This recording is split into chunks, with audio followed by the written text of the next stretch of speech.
வணக்கம். இது வசந்தன் டிவியின் இரவு நேர பிரதான செய்திகள்.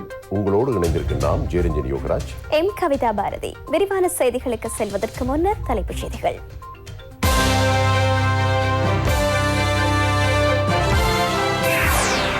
யுத்த பூமியை வெற்றி பூமியாக்கி தாய் பூமியை தங்கத்தால் அலங்கரித்தார் தினேஷ். பாரா ஒலிம்பிக் போட்டியில் தங்கம் வென்றவருக்கு ஜனாதிபதியிடம் இருந்து ஊக்கமிகு வாழ்த்து. டாலர் தட்டுப்பாட்டுக்கும் உணவு தட்டுப்பாட்டுக்கும் இடமளிக்கப்பட மாட்டாது, ராஜாங்க அமைச்சர் கப்ரால் தெரிவிப்பு. சமூக ஊடகங்களில் கொரோனாவின் பொய் பிரச்சாரங்களுக்கு உண்மை அறிந்தவர்களிடமிருந்து உரிய பதில். கொரோனா கொத்தணி தரவில் இணைக்கப்படாத 5350 பேர் பட்டியலில் இணைவு. துறைமுகத்தில் உள்ள சீனியை விடுவித்து நெருக்கடியை தீர்க்க அமைச்சர் ரோஹித் நடவடிக்கை எடுக்கையில் லங்கா சீனி சந்தைக்கு.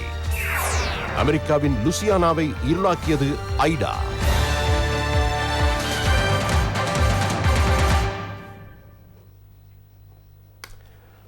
முதலில் நாங்கள் பாரா ஒலிம்பிக் போட்டிகள் பற்றி தான் பேச இருக்கின்றோம் கவிதா. நாங்கள் ஒரு இக்கட்டான காலகட்டத்திலே, கொரோனா தொற்று இருக்கின்ற இந்த காலகட்டத்திலே இலங்கைக்கு கிடைத்த ஒரு வெற்றி ஒரு மாபெரும் சாதனை என்றே சொல்ல வேண்டும். உலக சாதனையாக இருந்தாலும் இலங்கைக்கு அது ஒரு மாபெரும் வெற்றியாகவே அமைந்திருக்கிறது. இலங்கை வாழ் மக்கள் மத்தியில் அவர்களுக்கு ஒரு நல்ல ஒரு ஊக்குவிக்கின்ற அல்லது உந்து சக்தியாக அமைகின்ற ஒரு செயல்பாடாகவே இதனை கருத வேண்டியிருக்கிறது. 1948ஆம் ஆண்டு டங்கன் ஒயிட் ஜூலை 31ஆம் தேதி அந்த ஆண்டில் இடம்பெற்ற அந்த டோக்கியோ ஒலிம்பிக் போட்டிகளிலே கவிதா வெள்ளிப்பதக்கம் வென்றார் தடகள போட்டியில். அடுத்து 2000ஆம் ஆண்டிலே சுசாந்திகா ஜெயசிங்க அவர் ஓட்டப்போட்டி 200 மீட்டர் ஓட்டப்போட்டி அது சிட்னியில் இடம்பெற்றது. அதிலே அவர் அந்த வெள்ளிப்பதக்கம் வென்றார். 2016ஆம் ஆண்டு கூட இதே நம்மோடு இங்கே நாங்கள் பேச போகின்ற தினேஷ் பிரியாந்த் அவரும் ஒரு பதக்கம் வென்றார். ஆனால் 2021ஆம் ஆண்டு இந்த ஆண்டிலே தான் அவர் தங்கப்பதக்கம் வென்றிருக்கின்றார். அது தொடர்பான செய்தியைத்தான் நாங்கள் முதலில் தருகின்றோம். 2020 டோக்கியோ பாரா ஒலிம்பிக் போட்டிகளின் போது ஈட்டி எறிதல் போட்டியில் தினேஷ் பிரியாந்த் ஹேரத் உலக சாதனையுடன் இலங்கைக்கு தங்கப்பதக்கத்தையும் வென்று கொடுத்தார். யோகா குறித்த விசேட வெற்றி குறித்து ஜனாதிபதி மற்றும் பிரதமர் உள்ளிட்ட பலர் வாழ்த்து செய்தியை வெளியிட்டுள்ளனர். தொற்று நிலைமைக்கு மத்தியில் நாடு பாதிப்புகளை எதிர்கொண்டுள்ள சந்தர்ப்பத்தில் குறித்த வெற்றியானது ஒட்டுமொத்த மக்களுக்கும் பாரிய மகிழ்ச்சியை ஏற்படுத்தியுள்ளது. ஜப்பானின் டோக்கியோ நகரில் இடம்பெற்று வரும் 2020 பாராலிம்பிக் போட்டியில் ஆண்களுக்கான ஈட்டி எறிதல் போட்டி இன்று காலை ஆரம்பமானது. F46 பிரிவின் கீழ் ஈட்டி எறிதல் போட்டியாக இலங்கை பாராலிம்பிக் குழுவின் தலைவர் தினேஷ் பிரியாந்த் ஹேரத் கலந்து கொண்டார். அதன்போது அவர் தனது முதலாவது சந்தர்ப்பத்தில் 62.58 மீட்டர் தூரத்திற்கு ஈட்டியை எறிந்தார். இரண்டாவது சந்தர்ப்பத்தில் அவர் 62.19 மீட்டர் தூரத்திற்கு எறிந்தார். பின்னர் மூன்றாவது வாய்ப்பில் 67.79 மீட்டர் தூரத்திற்கு ஈட்டியை எறிந்து திறமையை காட்டிய தினேஷ் F46 பிரிவில் ஆண்கள் பிரிவுகளுக்கான ஈட்டி எறிதல் போட்டியில் புதிய உலக சாதனையை படைத்தார்.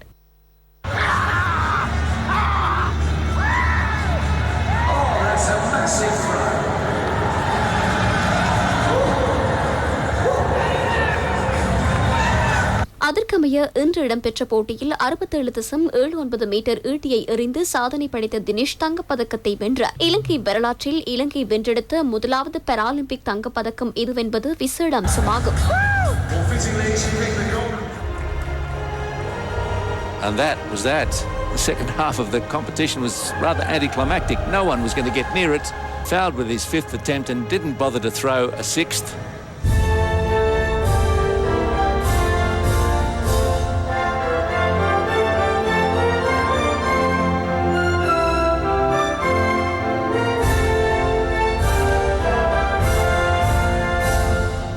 வெற்றியின் பின்னர் தினேஷ் பிரியாந்த் சுயாதீன தொலைக்காட்சி செய்தி சேவைக்கு தனது கருத்தை இவ்வாறு வெளியிட்டார்.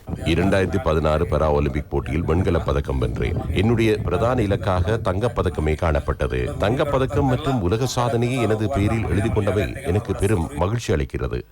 அவர் இன்று புதுப்பித்த உலக சாதனையானது 2016 ரியோ பாராலிம்பிக் போட்டியில் இந்திய வீரர் தேவேந்திர வைத்திருந்த சாதனையே ஆகும். அந்த பாராலிம்பிக் போட்டியில் தினேஷ் பிரியாந்தவுக்கு வெண்கல பதக்கம் கிடைத்தது. இம்முறையும் இந்திய வீரர் தேவேந்திர கலந்து கொண்டாலும் அவரையும் பின்தள்ளி இலங்கை வீரர் தினேஷ் பிரியாந்த் இந்த சாதனையை படைத்தமை விசேட அம்சமாகும்.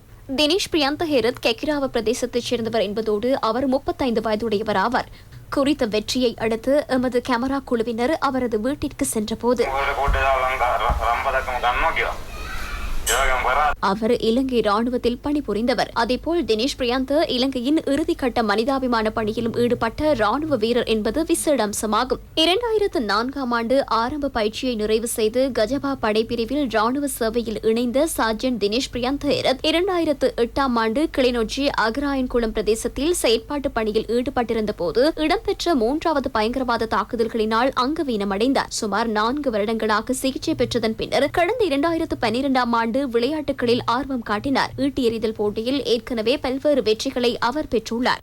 இதேவேளை தினேஷ் பிரியந்த் ஹேரத்திற்கு ஜனாதிபதி கோட்டாபே ராஜபக்ச தனது வாழ்த்துக்களை தெரிவித்துள்ளார். ஒருமுறை தாய்நாட்டை கொடூர தீவிரவாதத்திலிருந்து மீட்டெடுக்கும் செயல்பாட்டில் ஈடுபட்டவர் தற்போது இலங்கையின் நாமத்தை சர்வதேச விளையாட்டு வரலாற்றில் தங்க எழுத்துக்களால் பொறிப்பதற்கு அபரிமிதமான அர்ப்பணிப்பையும் செய்துள்ளது. எனவே உங்களுக்கு இலங்கை வாழ் மக்கள் சார்பில் நன்றி தெரிவிப்பதாக ஜனாதிபதி கோட்டாபே ராஜபக்ச தனது வாழ்த்து செய்தியில் குறிப்பிட்டுள்ளார். இதனிடையே பிரதமர் மஹிந்த ராஜபக்சவும் தினேஷ் பிரியந்தவுக்கு வாழ்த்து தெரிவித்துள்ளார். கோவிட் தொற்று நிலைமைக்கு முகம் கொடுத்து பல்வேறு இடையூறுகளையும் தோற்கடித்து நாட்டிற்கு வென்று கொடுத்த குறித்த பாரிய வெற்றியை மொத்த தேசியத்தையும் தைரியப்படுத்துவதாக பிரதமர் மஹிந்த ராஜபக்ச வெளியிட்டுள்ள வாழ்த்து செய்தியில் குறிப்பிட்டுள்ளார். இதேவேளை விளையாட்டு அமைச்சர் நாமல் ராஜபக்ச இலங்கைக்கு முதலாவது பாரா ஒலிம்பிக் தங்கப்பதக்கத்தை வென்றெடுத்த தினேஷ் பிரியந்த் ஹேரத் மற்றும் அவரது பயிற்றுவிப்பாளர் பிரதீப் நிஷாந்தவுக்கு வீடியோ தொழில்நுட்பத்தினூடாக தமது வாழ்த்துக்களை தெரிவித்துள்ளார். இதேவேளை தினேஷ் பிரியந்த் ஹேரத்துக்கு ராணுவ தளபதி ஜெனரல் ஷவேந்திர சில்வாவும் தனது வாழ்த்துக்களை தெரிவித்துள்ளார். நாட்டுக்கு கௌரவத்தையும் கீர்த்தியும் பெற்றுக் கொடுக்க இந்த விசேட வெற்றி காரணமாக அமைந்ததாக ராணுவ தளபதி சுட்டிக்காட்டியுள்ளார். இதேவேளை டோக்கியோ பாரா ஒலிம்பிக் போட்டிகளில் மற்றொரு பதக்கத்தை இலங்கை வீரர் ஒருவர் இன்றைய தினம் சுவீகரித்துள்ளார். ஆண்களுக்கான ஈட்டி எறிதல் போட்டியில் F64 பிரிவை பிரதிநிதித்துவப்படுத்தி சமித்த துவான் கொடித்துவக்கு என்பவர் வெண்கல பதக்கத்தை வென்றுள்ளார். அடுத்ததாக கவிதா, நாங்கள் இந்த சீனி பிரச்சனை பேசும் பொருளாக இருக்கிறது. இந்த சீனி மட்டுமல்ல, கடந்த காலங்களில் எரிபொருள் தட்டுப்பாடுன்னு சொன்னார்கள், அதுவும் புஸ்வானமானது. அதன் பின்னர் தேங்காய் எண்ணெய் பற்றி சொன்னார்கள், அதுவும் புஸ்வானமானது. சீனி பற்றி முதலிலும் ஒரு பிரச்சனை வந்தது, அதுவும் புஸ்வானமானது. புஸ்வானமான பின்னரும் அவர்கள் உண்மையை வெளிப்படுத்துவதற்கு முயலவில்லை அந்த குறிப்பிட்ட குற்றச்சாட்டுகளை முன்வைத்தவர்கள். எனவே குற்றச்சாட்டுகளை முன்வைக்கின்றவர்களில் முக்கிய குறிக்கோள் அரசாங்கத்தை அசௌகரியப்படுத்துவது. அந்த அசௌகரியப்படுத்துகின்ற விடயத்திலே அவர்களுக்கு ஆர்வம் இருக்கிறதை ஒழிய அதன் உண்மை நிலைமை அறிந்த பின்னர் தேடல் மூலமாக அந்த உண்மை நிலையை வெளிப்படுத்துவதிலே அவர்கள் ஆர்வம் காட்டுவதில்லை. இப்பொழுது இந்த சீனி விலையில் இந்த ஏற்றம் ஏற்பட்டதுக்கு அடிப்படை காரணம் பதுக்கல்.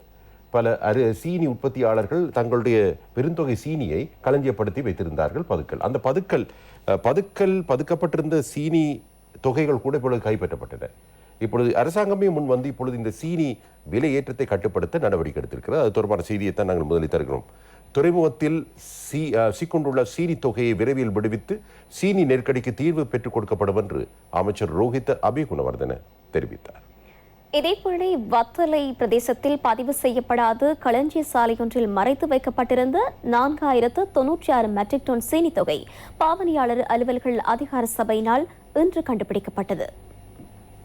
தற்போது சீனி 1 கிலோகிராமின் மொத்த விலை 220 ரூபாய் வரை அதிகரித்துள்ளது. இறக்குமதி செய்யப்படும் சீனி 1 கிலோகிராமுக்கு விதிக்கப்பட்டிருந்த 50 ரூபாய் வரி கடந்த அக்டோபர் 13ஆம் தேதி 25% அரசாங்கத்தினால் குறைக்கப்பட்டது. அண்மையில் வெளியிடப்பட்ட வர்த்தமானி அறிவித்தலின் பிரகாரம் சீனி இறக்குமதியாளர்கள் தமது களஞ்சிய சாலையை பாவனையாளர் அலுவல்கள் அதிகார சபையில் பதிய வேண்டியது கட்டாயமாக்கப்பட்டது. இவ்வாறான பின்புலத்தில் சீனி தொகையை பதுக்கி வைத்துள்ளமை குறித்து பாவனையாளர் அலுவல்கள் அதிகார சபையினர் தகவல்களை உறுதிப்படுத்திக் கொண்டனர். இதேவேளை இன்று முற்பகல் வத்தலை கரவலப்பிட்டியவில் உள்ள பாவனையாளர்கள் அதிகார சபையில் களஞ்சியப்படுத்தப்பட்டிருந்த 4096 மெட்ரிக் டன் சீனி கண்டுபிடிக்கப்பட்டு களஞ்சிய சாலைக்கு சீல் வைக்கப்பட்டது. சீனி தொகையை பதுக்கும் வர்த்தகர்களுக்கு எதிராக தண்ட பணத்திற்கு மேலதிகமாக நீதிமன்றத்தில் ஆஜர்படுத்தி தண்டனை வழங்கவும் நடவடிக்கை எடுக்கப்படும் என அரசாங்கம் அறிவித்துள்ளது. அதேபோல் சீனி தொகையை மறைத்து வைத்திருக்கும் நபர்கள் தொடர்பில் தகவல் அறிந்தால் 1977 எனும் தொலைபேசி இலக்கத்திற்கு அழைப்பு ஏற்படுத்தி தெரியப்படுத்துமாறு பாவனையாளர் அலுவல்கள் அதிகார சபை கோரிக்கை விடுத்துள்ளது. இலங்கை சீனி நிறுவனத்தினூடாக இன்று முதல் சகல சதோச கூட்டுறவு உள்ளிட்ட அரச விற்பனை நிலையங்களில் சீனியை விநியோகிக்கும் பணிகள் ஆரம்பிக்கப்பட்டுள்ளதாக ஏற்றுமதி விவசாய ராஜாங்க அமைச்சர் ஜானக வக்கும்பர தெரிவித்துள்ளார். இலங்கை சீனி நிறுவனம் சத்தோச மற்றும் கூட்டுறவு மொத்த விற்பனை நிலையங்களுக்கு 1750 மெட்ரிக் டன் சீனியை பெற்றுக் கொடுக்க நடவடிக்கை எடுத்துள்ளது. அத்துடன் நாளைய தினம் கல்லோய சீனி நிறுவனத்தினூடாக 600 மெட்ரிக் டன் சீனியை பெற்றுக்கொள்ளவும் நடவடிக்கை எடுக்கப்பட்டுள்ளது. குறித்த சீனி தொகையை எடுத்துச் செல்வதற்கான செயல்பாடுகளை துரிதப்படுத்துமாறு சத்தோச மற்றும் கூட்டுறவு நிறுவனங்களுக்கு அறிவிக்கப்பட்டுள்ளது. இலங்கை சீனி தேவையில் 110% லங்கா சீனி நிறுவனம் விநியோகிக்கின்றது. எவ்வாறெனினும் நாட்டு மக்களின் சீனி தேவையை பிரச்சினைகளின்றி தீர்க்க நடவடிக்கை எடுக்கப்படும் என லங்கா சீனி நிறுவனம் தெரிவித்துள்ளது. வருடத்துக்கு 90,000 மெட்ரிக் டன் சீனி தேசிய உற்பத்தி கொள்ளளவுக்கு என உற்பத்தி செய்யப்படுகிறது. நாட்டின் மொத்த தேவையில் 10% குறித்த எண்ணிக்கை காணப்படுகிறது. இதனால் எஞ்சிய 90% பூர்த்தி செய்ய சீனி இறக்குமதி செய்யப்படுகிறது. கோவிட் தொற்று காரணமாக குறித்த நாடுகளில் சீனி உற்பத்தி ஸ்தம்பிதமடைந்துள்ளது. அத்துடன் கப்பல் போக்குவரத்தும் பாதிக்கப்பட்டுள்ளது. வருடம் ஒன்றுக்கு தனிநபரின் சீனி பயன்பாடு 32 கிலோவாக உள்ளது. இதனால் பாவனை அடிப்படையிலும் நாட்டின் சீனி துறவில் பிரச்சினை காணப்படுகிறது. நாட்டு மக்களுக்கு தேவையான சீனியை விநியோகிப்பதில் தமது ஊழியர்கள் 24 மணித்தியாலமும் செயல்படுகின்றனர். இதேவேளை சுமார் 600க்கும் அதிகமான சீனி கொள்கலன்கள் நீண்ட காலமாக கொழும்பு துறைமுகத்தில் தேங்கியிருப்பதாக சீனி இறக்குமதியாளர்கள் தெரிவிக்கின்றனர். அதில் உள்ள சீனியின் அளவு 12,000 மெட்ரிக் டன் என தெரிவிக்கப்படுகின்றது. துறைமுக அதிகார சபைக்கு 2181 மெட்ரிக் டன் சீனியை கொண்ட 81 கொள்கலன்கள் வந்துள்ளன. துறைசார் அமைச்சர் என்ற அடிப்படையில் இதனை துறைமுக கட்டணத்திலிருந்து நீக்குவதற்கு நடவடிக்கை எடுத்தோம். சீனி இறக்குமதியாளர்களுடன் கலந்துரையாடி 1 கிலோ சீனியை 104 ரூபாவுக்கு தமக்கு பெற்றுக் கொடுக்குமாறு சத்தோச நிறுவனம் என்னிடம் கோரிக்கை விடுத்தது. இதற்கமைய சத்தோசவுக்கு சீனியை எடுத்துச் செல்வதற்கென துறைமுகத்திலிருந்து அறவிடப்படும் தாமத கட்டணம் நீக்கப்பட்டது. சத்தோச மற்றும் கூட்டுறவு விற்பனை நிலையங்களூடாக எதிர்வரும் புதன்கிழமை முதல் 1 கிலோகிராம் சீனியை 130 ரூபாவுக்கு பெற்றுக் கொள்ள முடியும் என ராஜாங்க அமைச்சர் லசந்த அழகியவண்ண நேற்று தெரிவித்தார். எனினும் இன்று முதல் சில சத்தோச மற்றும் கூட்டுறவு விற்பனை நிலையங்களூடாக சிவப்பு சீனி 1 கிலோகிராம் 130 ரூபாவுக்கு விற்பனை செய்கின்றமையை காண முடிந்தது. தனிமைப்படுத்தல் ஊரடங்கு சட்டம் பிறப்பிக்கப்பட்டுள்ள நிலையில் வாழ்வாதாரத்தை இழந்த மக்களுக்கு 2,000 ரூபாய் கொடுப்பனவு வழங்கும் வேலை திட்டம் நாடளாவிய ரீதியில் முன்னெடுக்கப்பட்டுள்ளது. அதற்கமைய ஏறாவூர் பிரதேசத்தில் வாழ்வாதாரத்தை இழந்த 6,044 பேர் கொடுப்பனவை பெற தகுதி பெற்றுள்ளனர். அதில் 1,813 பேருக்கு முதற்கட்டமாக 2,000 ரூபாய் கொடுப்பனவு வழங்கப்பட்டது. ஏறாவூர் மெச்நகர் கிராம சேவகர் பிரிவில் உள்ள 425 பேருக்கு வீடு வீடாக சென்று கொடுப்பனவை வழங்கும் நடவடிக்கை பிரதேச செயலாளர் நெஹாரா மௌஜி தலைமையில் இடம்பெற்றது. ஊரடங்கால் வாழ்வியலை இழந்த மட்டக்களப்பு மாவட்ட மக்களுக்கு கொடுப்பனவு வழங்கும் செயற்திட்டம் தொடர்ச்சியாக முன்னெடுக்கப்பட்டுள்ளது. அதற்கமைய மட்டக்களப்பு மண்முனை வடக்கு பிரதேச செயலக பிரிவிற்குட்பட்ட பகுதியில் குறைந்த வருமானம் பெறும் குடும்பங்களுக்கு இன்றைய தினம் 2,000 ரூபாய் வழங்கப்பட்டது. சுமார் 100 குடும்பங்கள் குறித்த கொடுப்பனவை பெற்றுக் கொண்டன.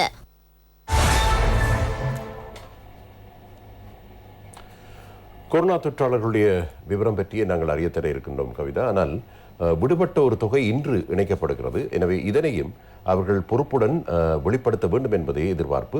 ஏனைய ஊடகங்களும் இந்த விடயத்தை நன்கு புரிந்து கொண்டு வெளிப்படுத்த வேண்டும். அதனையும் திரிவுபடுத்தி சற்று வித்தியாசமாக சொல்லி மக்களை அச்சப்படுத்த வேண்டிய அவசியம் இல்லை என்பதை நாங்கள் இங்கே சொல்லிக்கொள்ள விரும்புகிறோம். இன்றைய தினம் இதுவரை 3,588 கொரோனா தொற்றாளர்கள் அடையாளம் காணப்பட்டுள்ளதாக ராணுவ தளபதி ஜெனரல் ஷவேந்திர சில்வா தெரிவித்தார். கொரோனா தரவு கட்டமைப்பில் இணைக்கப்படாதிருந்த 5,350 தொற்றாளர்களை இன்றைய தினம் குறித்த கட்டமைப்பில் இணைக்க தொற்று நோய் ஆய்வு பிரிவு நடவடிக்கை எடுத்தது. இன்றைய தினம் 3,588 கொரோனா தொற்றாளர்கள் நாட்டில் அடையாளம் காணப்பட்டனர். கடந்த 24ஆம் தேதி முதல் 27ஆம் தேதி வரை நடத்தப்பட்ட PCR மற்றும் ஆன்டிஜென் பரிசோதனைகளில் அடையாளம் காணப்பட்ட 5,350 பேர் தரவு கட்டமைப்பில் உள்ளடக்கப்படாமையினால் குறித்த தரப்பினர் இன்றைய தினம் தரவு கட்டமைப்பில் இணைக்கப்பட்டுள்ளதாக தொற்று நோய் ஆய்வு பிரிவு தெரிவிக்கிறது.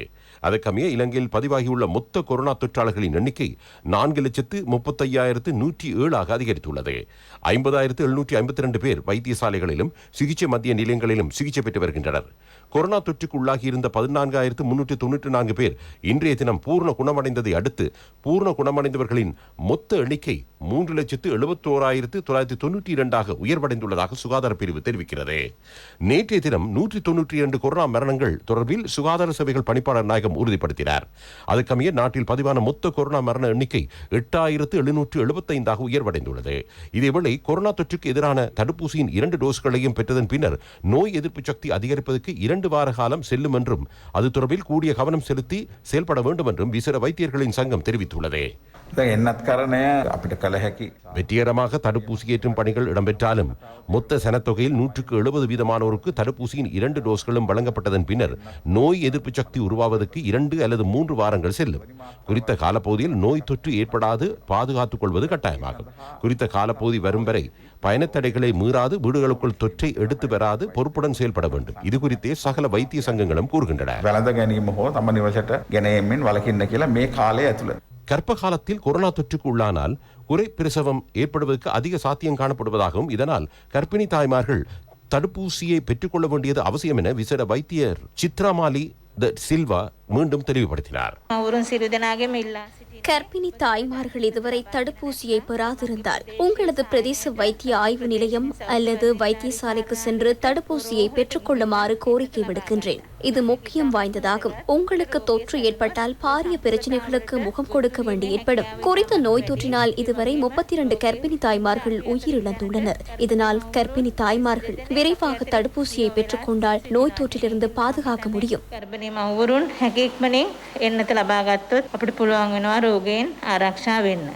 இதேவேளை குருநாகல் மாவட்ட பாராளுமன்ற உறுப்பினர் அசங்க நவரத்னவுக்கும் கொரோனா தொற்று ஏற்பட்டுள்ளமை உறுதிப்படுத்தப்பட்டுள்ளது.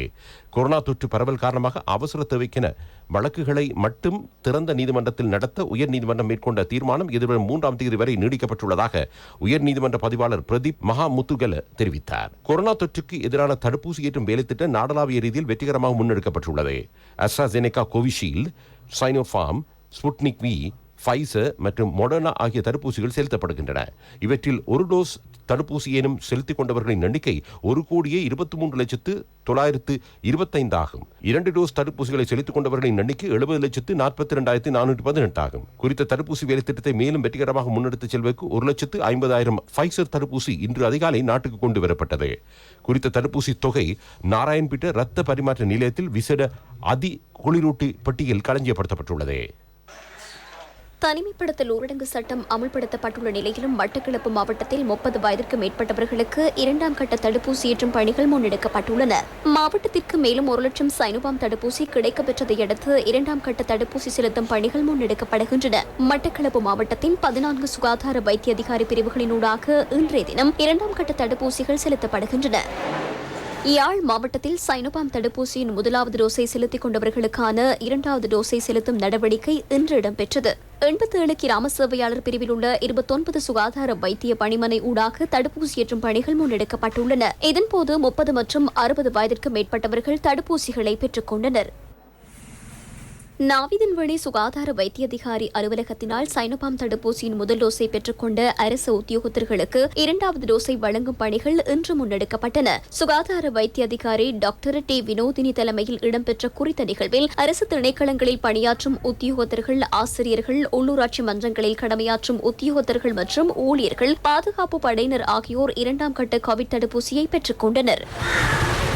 சமாந்துறை சுகாதார வைத்திய அதிகாரி பிரிவில் 60 வயதிற்கு மேற்பட்ட எந்த ஒரு தடுப்பூசியையும் பெற்றுக்கொள்ளாத மற்றும் தடுப்பூசி ஏற்றும் நிலையங்களுக்கு வருகை தர முடியாதவர்களுக்கு வீடு வீடாக சென்று தடுப்பூசி ஏற்றும் பணிகள் இன்று இடம்பெற்றன. ராணுவத்தின் பங்களிப்புடன் கல்முனை பிராந்திய சுகாதார சேவைகள் பணிப்பாளர் ஜி சுகுணனின் வழிகாட்டலில் வேலைத்திட்டம் முன்னெடுக்கப்பட்டுள்ளது. இதுவரை தடுப்பூசியின் ஒரு டோஸையேனும் பெற்றுக்கொள்ளாத 60 வயதிற்கு மேற்பட்டவர்கள் இருந்தால் உடனடியாக தமது கிராம சேவையாளருடன் தொடர்பு கொண்டு பதிவை மேற்கொண்டு தடுப்பூசியை பெற்றுக் கொள்ளுமாறு சுகாதார வைத்திய அதிகாரி டாக்டர் SIM கபீர் தெரிவித்தார். சாய்ந்தமருது பிரதேச செயலக பிரிவில் 2ஆம் கட்ட தடுப்பூசி செலுத்தும் பணிகள் இன்று இடம்பெற்றன. வைத்திய அதிகாரி அலுவலக வைத்தியர் அல் அமீன் ரிசாத் தலைமையில் நிகழ்வு இடம்பெற்றது. கர்ப்பிணி தாய்மார்கள் மற்றும் 60 வயதிற்கு மேற்பட்ட 496 பேருக்கு தடுப்பூசி ஏற்றப்பட்டது. திருகோணமலை மாவட்ட வைத்திய அதிகாரி அலுவலகத்தில் 2ஆம் கட்ட சைனோபாம் தடுப்பூசி செலுத்தும் பணிகள் இடம்பெற்றன. 30 வயதிற்கு மேற்பட்டவர்களுக்கும் அரசு ஊழியர்களுக்கும் தடுப்பூசி ஏற்றும் பணிகள் தொடர்ந்து முன்னெடுக்கப்பட்டுள்ளன. இதுவரை தடுப்பூசியை பெறாதவர்கள் உடனடியாக சென்று பெற்றுக் கொள்ளுமாறு அறிவுறுத்தப்பட்டுள்ளது. நீண்ட வரிசையில் நின்று மக்கள் தடுப்பூசி பெற்றுக் கொண்டதை காண முடிந்ததாக எமது செய்தியாளர் தெரிவித்தார். அட்டாளைச்சேரி சுகாதார வைத்திய அதிகாரி பிரிவில் உள்ள 7 மத்திய நிலையங்களில் சைனோபாம் தடுப்பூசியின் 2வது டோஸ் வழங்கப்பட்டது. வைத்திய அதிகாரி டாக்டர் அகிலன் தலைமையில் இடம்பெற்ற குறித்த நிகழ்வில் தடுப்பூசியின் 1வது டோஸை பெற்றுக்கொண்ட அரசு உத்தியோகத்தர்கள், 30 வயதிற்கு மேற்பட்டவர்கள், கர்ப்பிணி தாய்மார்கள், பொதுமக்கள் மற்றும் பாலூட்டும் தாய்மார்கள், சுகாதார உத்தியோகத்தர்கள், ஆசிரியர்கள் ஆகியோருக்கும் 2வது டோஸ் வழங்கப்பட்டது. இறக்காமம் பிரதேச சுகாதார வைத்திய அதிகாரி பிரிவில் உள்ள அரசு ஊழியர்களுக்கு சைனோபார்ம் தடுப்பூசியின் 2வது டோஸ் இன்று வழங்கப்பட்டது. அரசு நிறுவனங்களில் கடமையாற்றும் சகல ஊழியர்கள், ஆசிரியர்கள் மற்றும் 30 வயதிற்கு மேற்பட்ட சகலருக்கும் சைனோபார்ம் தடுப்பூசியின் 2வது டோஸை வழங்கும் செயற்பாடு வெற்றிகரமாக முன்னெடுக்கப்பட்டது. அதிகளவானோர் தடுப்பூசியை பெற்றுக் கொள்வதற்கென ஆர்வத்துடன் வருகை தந்திருந்தனர். தம்பலகாமம் சுகாதார வைத்திய அதிகாரி பிரிவில் கொரோனா தடுப்பூசியின் 2வது டோஸை வழங்கும் நடவடிக்கை இன்று இடம்பெற்றது. 30 வயதிற்கு மேற்பட்டவர்களுக்கு சைனோபார்ம் தடுப்பூசியின் 2வது டோஸ் வழங்கப்பட்டது. தம்பலகாமம் குளக்கோட்டன் தமிழ் வித்தியாலயத்தில் இடம்பெற்ற குறித்த நிகழ்வில் மக்கள் தடுப்பூசியை பெறுவதற்கென ஆர்வத்துடன் வருகை தந்தனர். இறக்காமம் பொது சுகாதார வைத்திய பிரிவில் உள்ள 60 வயதிற்கு மேற்பட்டோருக்கு தடுப்பூசி வழங்கப்பட்டது. தேகவாபி ராணுவ முகாமில் உள்ள ராணுவ படை வீரர்களும் இந்நிலையத்தில் தடுப்பூசியை பெற்றுக் கொண்டதாக எமது செய்தியாளர் தெரிவித்தார். கொட்டகலை பிரதேசத்தில் 30 வயதிற்கு மேற்பட்டவர்களுக்கு சைனோபார்ம் தடுப்பூசியின் 2வது டோஸ் இன்று வழங்கப்பட்டது. அட்டன், கொட்டகலை, பத்தன கிராம சேவகர் பிரிவுகளில் உள்ள 30 வயதிற்கு மேற்பட்ட 1180 பேருக்கு சைனோபார்ம் தடுப்பூசியின் 2வது டோஸ் வழங்கப்பட்டது. தெம்புள்ள பத்தன தமிழ் வித்தியாலயத்தில் இது தொடர்பான நிகழ்வு இடம்பெற்றது. காலநிலை சீர்கேட்டையும் கவனத்திற்கொள்ளாது அதிகளவான மக்கள் தடுப்பூசி பெற வருகை தந்தனர். கொரோனா தொற்றுக்கு எதிரான நோய் எதிர்ப்பு சக்தியை அளிக்கும் ஆயுர்வேத சுவாதரண பானம் வழங்கும் நிகழ்வு இன்று நிந்தவூர் அட்டப்பள்ளம் ஆயுர்வேத ஆராய்ச்சி தொற்றா நோய் வைத்தியசாலையில் இடம்பெற்றது. வைத்தியசாலையின் பணிப்பாளர் டாக்டர் KLM நக்வர் தலைமையில் இடம்பெற்ற குறித்த நிகழ்வில் 241 படைப்பிரிவின் கட்டளை தளபதி அழகக்கோன் பிரதம அதிதியாக கலந்து கொண்டார். மட்டக்களப்பு கல்முனை பிரதான வீதியின் காத்தான்குடி போலீஸ் பிரிவிற்குட்பட்ட பகுதியில் தனிமைப்படுத்தல் ஊரடங்கு சட்டத்தை மீறி சட்டவிரோத வர்த்தக நடவடிக்கையில் ஈடுபட்ட சந்தேக நபர்கள் 6 பேர் கைது செய்யப்பட்டுள்ளனர். அத்துடன் 6 சிறிய ரக லாரிகள் மற்றும் முச்சக்கர வண்டியொன்றும் இதன்போது கைப்பற்றப்பட்டதாக காத்தான்குடி போலீஸ் நிலைய பொறுப்பதிகாரி துமிந்த நயனஸ்ரீ தெரிவித்தார். கல்லடி, நாவட்குடா மற்றும் ஆரியம்பதி பிரதான வீதிகளில் கொரோனா தொற்று பரவும் வகையில் சட்டவிரோதமான முறையில் மரக்கறி உள்ளிட்ட உணவுப் பொருட்களை விற்பனை செய்தவர்களே இதன்போது வாகனங்களுடன் கைது செய்யப்பட்டனர்.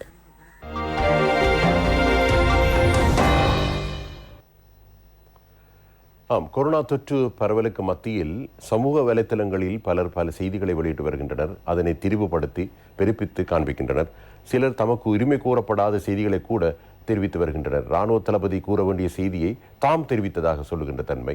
இவ்வாறான பதிவுகள் கூட மக்களை பிழையாக திசை திருப்புகின்றன. தமக்கு பிரபலியம் கிடைக்க வேண்டும் என்ற ஒரு காரணத்துக்காக அல்லது தமக்கு புள்ளிகள் போட்டுக்கொள்ள வேண்டும் என்ற ஒரு காரணத்துக்காக சிலர் சில அற்பத்தனமான வேலைகளையும் செய்கிறார்கள். அது தொடர்பான செய்தியைத்தான் நாங்கள் அடுத்து தருகிறோம். கொரோனா தொற்று பரவலால் முழு உலகமும் பாதிக்கப்பட்டுள்ள நிலையில் சமூக ஊடகங்களில் போலி தகவல்களை தொடர்ச்சியாக வெளியாவதை நாம் அறிகின்றோம். இவ்வாறான சூழ்நிலையில் இதுபோன்ற சுய ஒழுக்கமற்ற செயல்பாடுகளை ஒரு சிலர் மட்டுமே மேற்கொள்கின்றனர். இவ்வாறு ஒழுக்கமற்ற முறையில் செயல்படுவதால் சமூக ஊடகத்தையும் கண்காணிப்புக்கு உட்படுத்த வேண்டியுள்ளதாக புத்திஜீவிகள் கருத்து வெளியிட்டுள்ளனர். எமது நாட்டில் கொரோனா தொற்றை ஒழிப்பதற்கான தடுப்பூசி வேலை திட்டம் வெற்றிகரமாக முன்னெடுக்கப்படுகின்றமை சகலரும் செய்திகளில் காண்கின்றனர். எனினும் தடுப்பூசியை பெறுவதற்கு காணப்படும் ஆர்வம் காரணமாக சிறு சிறு நெருக்கடிகள் ஏற்படுகின்றன. எனினும் தடுப்பூசியை பெற்றுக் கொண்டதன் பின்னர் பக்க விளைவுகள் ஏற்படுவதாக தெரிவித்து பொய் பிரச்சாரங்கள் மேற்கொள்ளப்படுகின்றன. இதன் மூலம் நுரையீரலுக்கு பாதிப்பு ஏற்படுகிறது என்றும் இரத்தம் உறைகிறது என்றும் தெரிவிக்கின்றனர். எனினும் நோய்கள் ஏற்படுவதை விடவும் நோய்கள் ஏற்படாமல் இருப்பதற்கான சாத்தியங்கள் தடுப்பூசி ஊடாக அதிகரித்துள்ளதாக அறிவியல் ரீதியாக உறுதிப்படுத்தப்பட்டுள்ளது. தொற்று பரவலுக்கு மத்தியில் தடுப்பூசி வேலை திட்டம் தொடர்பில் போலியான தகவல்களை வெளியிடுவது பொருத்தமானதல்ல. தடுப்பூசி தொடர்பில் நிபுணத்துவம் வாய்ந்த தரப்பினர் கூறும் விடயங்களை மட்டும் பின்பற்றுங்கள். கொரோனாவுடன் நாட்டில் தைராக்சின் மருந்துக்கு தட்டுப்பாடு ஏற்பட்ட சந்தர்ப்பத்தில் குறித்த மருந்தினை உள்நாட்டிலேயே உற்பத்தி செய்யும் வேலை திட்டம் ஆரம்பிக்கப்பட்டது. அவ்வாறு தயாரிக்கப்பட்ட மருந்துகள் தொடர்பிலும் சமூக ஊடகங்களில் போலி பிரச்சாரங்கள் வெளியிடப்பட்டுள்ளன. சந்தையில் உள்ள தைராக்சின் மருந்து தரமற்றது என சமூக ஊடகங்களில் அண்மை காலமாக பிரச்சாரங்கள் முன்வைக்கப்பட்டன. இது தொடர்பில் நோயாளர்கள் முறைப்பாடு செய்கின்றனர் என்றும் தெரிவிக்கப்பட்டது. அரச ஔஷத தயாரிப்பு கூட்டுத்தாபனத்தினால் தயாரிக்கப்பட்ட தைராக்சின் மருந்து சந்தைக்கு விநியோகிப்பதற்கு முன்னரே இதுபோன்ற போலி தகவல்களை முன்வைத்தனர். இதன் மூலம் குறித்த செய்தி பொய்யானது என்பது புலப்படுகிறது. எந்த ஒரு நபருக்கும் நாட்டின் அரசியலமைப்புக்கு அமைய கருத்து உரிமை காணப்படுகிறது. எனினும் உண்மையான விடயங்களை அதன் தன்மை மாறாது முன்வைக்க வேண்டும். போலி தகவல்களை சமூக ஊடகங்களில் வெளியிடுவதன் ஊடாக மற்றவர்களின் சுதந்திரத்தையும் இல்லாமல் செய்யும் செயல்பாட்டையே அவர்கள் மேற்கொள்கின்றனர். இலங்கை அரசியல் யாப்பின் 14A சரத்தின் கீழ் கருத்து மற்றும் பேச்சு சுதந்திரம் நமக்கு உள்ளது என தெரிவிக்கப்பட்டுள்ளது. எனினும் தகவல்களை திரிவுபடுத்தி வெளியிடுவது பேச்சு மற்றும் கருத்து சுதந்திரம் என குறிப்பிடப்படவில்லை. சமூக ஊடகங்களில் கொரோனா தொடர்பில் போலி தகவல்களை வெளியிடுவதற்கு இவருக்கு யாருக்கும் உரிமை இல்லை. ஊடக ஒழுக்க தர்மத்தை அறிந்தவர்களினாலேயே அது மீறப்படுகிறது. சமூக ஊடகத்தை கையாளும் ஒருவருக்கு அந்த ஒழுக்கம் இல்லாவிடில் அதனை கட்டுப்படுத்துவதற்கு ஒழுங்குமுறை ஒன்று தேவைப்படுகிறது. එතන අනිවාර්යෙන් නියාමනයක් අවශ්‍යයි. நாட்டை தொடர்ந்து மூடி வைப்பது பொருளாதாரத்திற்கு தாக்குப்பிடிக்க முடியாத நிலையை உருவாக்கும் என ராஜாங்க அமைச்சர் அஜித் நிவாட் கப்ரால் தெரிவித்துள்ளார். அத்துடன் இதனால் சிறு மற்றும் மத்திய தர தொழில் முயற்சியாளர்களே அதிகளவில் பாதிக்கப்படுவதாகவும் அவர் சுட்டிக்காட்டியுள்ளார். வாழ்க்கை போன்று வாழ்வாதாரத்தையும் பாதுகாப்பதற்கு நாட்டை விரைவில் திறக்க வேண்டும் எனவும் அவர் குறிப்பிட்டார்.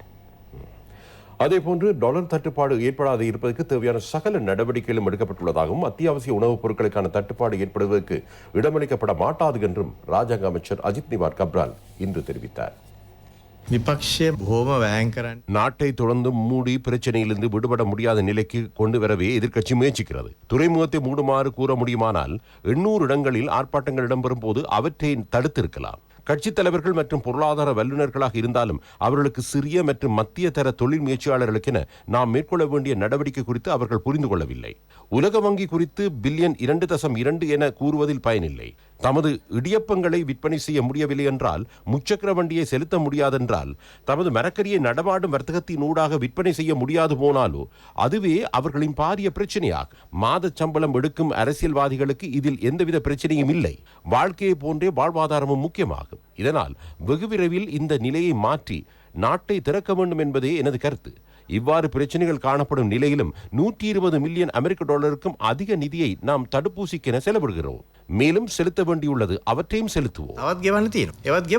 සතියන්ත ජාතික පුවත්පතක තිබ්බ ඩොලර් හිඟේ උග්‍ර වෙයි අත්‍යවශ්‍ය භාණ්ඩ ආනයනයට පොල්ලක් කියලා. එහෙම දෙයක් වෙන්න හැකියාවක් තියෙනවද? டாலர் ஹிங்கே திகின் திகிடම සිදුවනොත් டாலர் தட்டுப்பாடு தொடர்ந்தும் காணப்படுமானால் அவ்வாறான நிலை ஏற்படக்கூடும். எனினும் அவ்வாறு இடம்பெறாமல் இருப்பதற்கான நடவடிக்கையை மேற்கொண்டுள்ளோம். இன்றளவும் தேவையான டாலர்கள் மத்திய வங்கி நூடாக சந்தைக்கு விடுவிக்கப்படுகிறது. அதனூடாக தற்போது காணப்படும் தட்டுப்பாடு முழுமையாக இல்லாது போகும். இந்த சந்தர்ப்பத்தில் ஏற்றுமதியாளர்களுக்கு நாம் ஒன்றை கூற வேண்டும். ரூபாவின் பெறுமதி குறைவடையும் என நினைத்துக் கொண்டு தமது டாலர்களை தம்மிடம் வைத்திருக்காமல் அவற்றை நாட்டுக்கு கொண்டு வாருங்கள், ரூபாவாக மாற்றுங்கள். அத்துடன் இறக்குமதியாளர்களுக்கும் நாம் கூறுவது என்னவென்றால், விரைவில் சகலவற்றையும் இறக்குமதி செய்ய எதிர்பார்க்க வேண்டாம். ரூபாவின் பெறுமதி குறைவடையும் என நினைத்துக் கொண்டு சிலர் அவ்வாறான தீர்மானத்தை மேற்கொள்கின்றனர். அவ்வாறு செய்ய வேண்டாம். பொறுப்புடன் செயல்பட்டால் டாலர் தட்டுப்பாட்டை எதிர்காலத்தில் முழுமையாக தீர்க்க முடியும். සම්පූර්ණයෙන්ම අපිට निराකරණය කරගන්න පුළුවන් වේවි. விளக்கமறியலில் வைக்கப்பட்டுள்ள முன்னாள் அமைச்சர் ரிஷாட் பதியுதீனின் மனைவியான ஆயிஷா ஷியாப்தீன் மற்றும் அவரது தந்தையான முகமது ஷியாப்தீன் ஆகியோர் முன்வைத்த பிணை மனுவை கொழும்பு நீதவான் நீதிமன்றம் இன்று நிராகரித்தது. முன்வைக்கப்பட்ட பிணை மனு இன்றைய தினம் நீதிமன்றத்தில் ஆராயப்பட்டது. இதன்போது சந்தேக நபர் சார்பில் ஆஜரான சட்டத்தரணி தனது கட்சிக்காரரின் பிள்ளைகள் இருவரும் தற்போது அவரது தந்தையின் பொறுப்பில் உள்ளதாகவும் தாய் கொரோனா தொற்றுக்குள்ளாகியுள்ளதாகவும் தெரிவித்தார். சந்தேக நபர்கள் கொரோனா தொற்றுக்கு எதிரான தடுப்பூசியை பெற்றுக் கொள்ளாமை உள்ளிட்ட விடயங்களை கருத்தில் கொண்டு அவர்களை பிணையில் விடுவிக்குமாறு சட்டத்தரணி மன்றத்தில் கோரிக்கை விடுத்தார். இதன்போது ரிஷாட் பதியுதீனின் மனைவியின் பிணை மனு தொடர்பில் பொருத்தமான உத்தரவை பிறப்பிக்குமாறு பிரதி சொலிசிட்டர் ஜெனரல் திலீப் பீரிஸ் தெரிவித்தார். அவரது தந்தையின் பிணை மனுவுக்கு எதிர்ப்பு தெரிவிப்பதாக பிரதி சொலிசிட்டர் ஜெனரல் நீதிமன்றத்தில் சுட்டிக்காட்டினார். சகல விடயங்களையும் கவனத்திற்கொண்டு நீதிமன்றம் சந்தேக நபர்கள் இருவரின் பிணை மனுவையும் நிராகரிப்பதாக அறிவித்தது. ஜோட்குமார் இசாலினி எனப்படும் சிறுமியின் கொலை தொடர்பில் கைது செய்யப்பட்ட ரிஷாட் பதியுதீனின் மனைவி, அவரது தந்தை, அவரது சகோதரர் மற்றும் சிறுமியை பணிக்கு அழைத்து வந்த தரகர் ஆகியோரை எதிர்வரும் 6ஆம் தேதி வரை விளக்கமறியலில் வைக்குமாறு கொழும்பு நீதவான் நீதிமன்றம் ஏற்கனவே உத்தரவிட்டிருந்தமை குறிப்பிடத்தக்கது. இத்துடன் எமது இரவு நேர பிரதான செய்தி அறிக்கை நிறைவுக்கு வருகிறது. நமது அடுத்த செய்தி அறிக்கையை நாளை மதியம் 1 மணிக்கு எதிர்பாருங்கள். வணக்கம்.